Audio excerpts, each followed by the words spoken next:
hom, halleluja,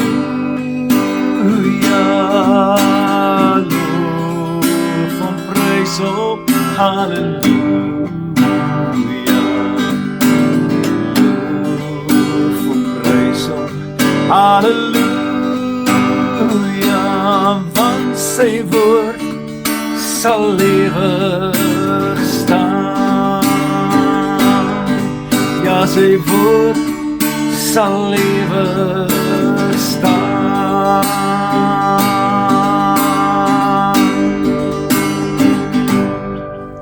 Goeiemôre en weer welkom vanoggend by ons reis deur die boek van Matteus.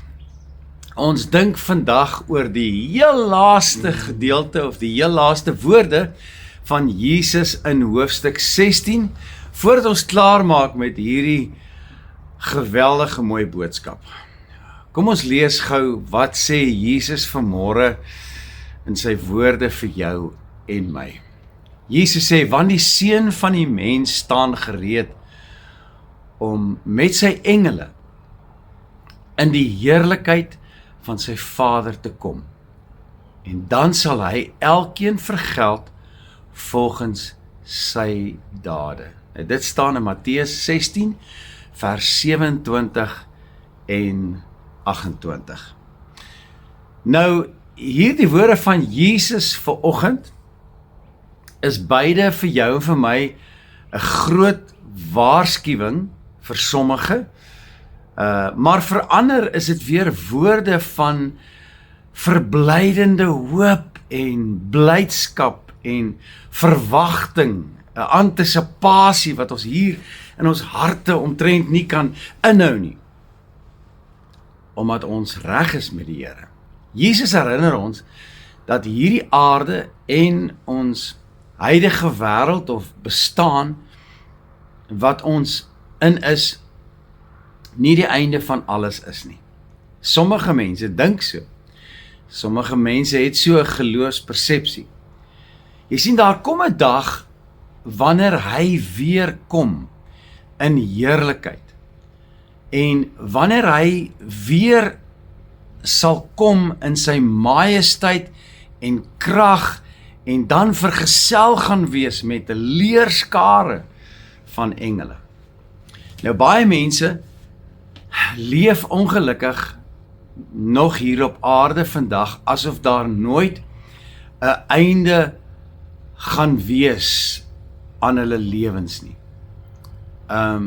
Hulle leef asof daar geen einde gaan wees aan hierdie kortstondige en vlietende verhaal of lewe wat hulle voer hier op aarde nie. En daarom is dit belangrik dat ons sal verstaan dat sulke mense ook nie weet dat hulle eendag gaan moet rekenskap gee van hulle lewens aan die ander kant van die dood nie. En 'n so belangrike persepsie om in ons harte te huldig is dat ons eendag gaan moet rekenskap gee. Mense jaag gierig geld en status en gewildheid en tydelike plesier na. Maar Jesus waarsku en herinner ons in vandag se boodskap. En hy bring ons weer terug na die waarheid toe, dat daar 'n dag gaan aanbreek waar ek en jy voor die Here gaan staan en ons sal moet rekenskap gee. Dis 'n baie kosbare en belangrike waarheid om te omhels. Jou lewe het dus ewigheidswaarde. Nou die vraag vandag is, hoe leef jy? Hoe praat jy? Dis belangrik om vandag te verstaan dat hoe jy liefhet is belangrik. Hoe jy Jesus elke dag gehoorsaam en dien. Dit alles beteken iets in die oë van nie net die ewigheid nie, maar in die oë van die Here. Matteus 12 vers 35 tot 37 in die Nuwe Lewende Vertaling sê, 'n goeie mens bring uit die oorvloed goeie dinge in sy hart voort. Goeie dinge te voorskyn bring hy. En 'n slegte mens bring uit die oorvloed van slegte dinge in sy hart die slegte te voorskyn. Dan sê hy in vers 36, dit verseker ek julle sal op die oordeelsdag rekenskap moet gee van elke onverskillige woord wat julle sê, en sekerlik ook van elke daad. Vers 37 sê, op grond van wat jy nou sê, sal jy eendag vrygespreek of veroordeel word. Is dit nie 'n geweldige groot gedagte om vandag te omhels nie? Ek dink dis 'n geweldige, diepsinnige en introspektiewe gedagte vir jou en vir my om te omhels. Of dit nou deur die lens van geloof is, of dit is vanuit die persepsie van persoonlike nalatenskap vir die mense rondom jou of jou kinders, of bloot die impak van jou my daaglikse keuses wat ons maak op die wêreld om ons. Die idee dat ons dade en woorde 'n blywende merk laat, herinner ons daaraan om elke dag anders en doelgerig te leef. Met 'n meesterplan hier in ons hart en 'n wete dat ons eendag rekenskap gaan moet gee. Om dus doelgerig daarvolgens te leef. Dit laat 'n mens dink oor hoe jy onthou sal word wanneer jy eendag begrawe word. Die waarde wat jy tot die wêreld om jou toegevoeg het. Nie net jou familie en kinders nie, maar ook die onmiddellike wêreld van mense wat met jou kontak gehad het. Dit is ook 'n pragtige motivering vir jou en vir my om elke dag met integriteit, met eerlikheid, met deernis, met opregtheid en doelwit te leef. Om elke dag so aan te pak. Jesus sê, hy sal elkeen vergeld volgens sy dade. Met ander woorde, Jesus sien alles. Daar's niks wat weggesteek vir jou en vir my is nie. Apart van al die prestasies en doelwitte wat jy en ek kan bereik en wat ons op ons CV kan neerskryf, sien Jesus meer belangrik die trane wat niemand anders sien nie. Hy sien al die gebede wat in stilte gebid word in jou binnekamer. Hy sien ook die opofferings wat niemand anders sien of waardeer nie. Hy sien jou getrouheid waarmee jy hom dien en gehoorsaam wanneer niemand anders kyk nie. Is dit nie kosbaar om hierdie gedagte vandag te omhels nie? Is nie kosbaar om dit te besef nie. Nou miskien voel jy vandag so bietjie moeg, né? Miskien voel jy dat jou geloof nie regtig saak maak vir die wêreld daar buite nie. Of selfs vir die Here nie. Kom ek sê gou vir jou vandag. Jesus sê vandag vir jou, moenie moed verloor nie. Ek is hier by jou. Nou. En onthou, ek is nie net nou hier by jou nie, maar ek kom weer, soos ek beloof het, toe ek opgevaar het na die hemel. Wat 'n troos is dit nie vir jou en vir my nie. Die koning van alle konings kom terug vir jou en vir my, om sy kinders weer te kom haal. Ongelukkig bring hierdie teks ook 'n baie ernstige vraag. Miskien ook 'n waarskuwing of 'n vermaaning vir jou en vir my. As Jesus vandag sou terugkom, sal ek en jy onmiddellik gereed wees om saam met hom te vertrek. Sal ons lewens in orde wees? Sal ons gereed wees om hom tegemoet te gaan? Sal ons op 'n plek in ons lewe gevind word waar ons lewe in verwagting is vir sy koms? En dan die belangrike vraag, as ons geweeg sou word, wat sou die uitkoms wees van jou en my lewe, as hy vandag, nou, of vanaand sou kom? Jy sien, Jesus kom nie net terug as 'n verlosser nie.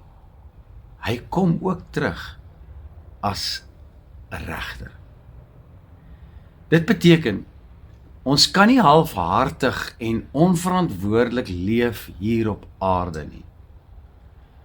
Ons kan nie net Sondag Christen wees nie.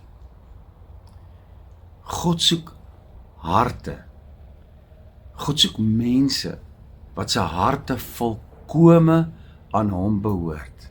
Mense wat totaal uitverkoop is aan hom, met die verwagting in hulle harte, dat hy kom om hulle te kom haal. Vers 28 in hierdie hoofstuk waarmee ons afsluit is besonders en baie kragtig. Jesus praat van sommige wat sy koninkryk sou sien nog voordat hulle laaste asem gaan uitblaas, voordat hulle gaan doodgaan. Hy sê in soveel woorde vir jou en vir my en ook vir sy disippels, dat sy koninkryk reeds begin deur sy krag van sy opstanding en die werking van sy kosbare Heilige Gees in ons harte en in ons lewens. Met ander woorde, Jesus sê die koninkryk van God is nie net iets wat eendag aan die ander kant van die dood gaan kom nie. Wanneer ons in die hemel is nie. Nee. Dit moet nou reeds in ons lewe sigbaar word en wees. Johannes 4 vers 23 sê dit so mooi waar Jesus aan die woord is en by die put van Sigar met die Samaritaanse vrou praat, wanneer hy sê in Johannes 4 vers 23, daar kom egter 'n tyd, en dit is reeds hier, dit het reeds aangebreek, sê Jesus, wanneer die egte aanbidders, dit is my so mooi in die Nuwe Lewende Vertaling, wanneer die egte aanbidders, die Vader vanuit 'n hegte verhouding met die Heilige Gees en in waarheid sal aanbid. Want die Vader verkies dat die mense hom so sal aanbid, in gees en in waarheid. Wanneer jy dus vergewe, wanneer jy liefhet, wanneer jy in gehoorsaamheid wandel elke dag, wanneer jy staande bly in moeilike tye van vervolging, dan wys jy die koninkryk van God wat gekom het deur jou lewe en deur jou dade. Jy wys dit sigbaar vir die wêreld om dit te aanskou. Assisi, 'n purist, het gesê, en dit slaan my elke keer so aan my hart, wanneer ek dit weer praat en sê, Assisi het gesê, preach the truth of the gospel always, in all circumstances, and when absolutely necessary, use words. Is dit nie pragtig nie?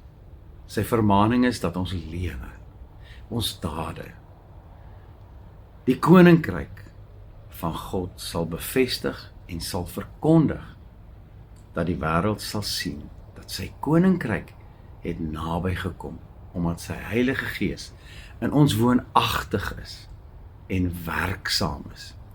Ek wil jou vandag inspireer en bemoedig met my hele hart. Leef met verwagting. Leef met 'n doelgerigte hoop. Watter hoop? Die hoop dat hy gaan kom om jou en my te kom haal. Deur die dood of fisies wanneer hy kom op die wolke. Openbaring 2 sê, aan hulle wat volhard tot die einde sal ek gee om te eet van die boom wat in die middel van die tuin staan, in die paradys. Dit moet jou hoop wees. Dit moet my motivering en joune wees. Ons hoogste ambisie, ons hoogste roeping. Hierdie wêreld raak elke dag donkerder. Maar Jesus bly steeds koning. Mense verander, maar Jesus verander nooit. Aardse dinge gaan verby, maar sy woord bly vir ewig staan. Daar kom 'n dag, wanneer die hemel sal oopgaan, die basuin sal weer klink, en Jesus sal verskyn in heerlikheid op die wolke. En op daardie dag sal net een ding belangrik wees, sal net een ding saak maak. Het ek werklik vir Jesus gelewe? Het jy en ek hom werklik geken en gehoorsaam? Mag ek en jy nie skaam wees vir wanneer hy sou kom nie. Mag ons in ons harte brandend en entoesiasties bly, in geloof bly volhard tot aan die einde. Mag ons getrou bly tot Jesus kom vir jou en vir my. Want onthou, ek sluit af met hierdie woorde. Want onthou, die koning kom weer. Die koning van alle konings kom weer. Maranatha. Amen. Loof en prys hom. Halleluja. Loof en prys hom. Halleluja. Loof en prys hom. Halleluja. Want sy woord sal ewig staan. Sy woord sal ewig staan. Sy woord sal ewig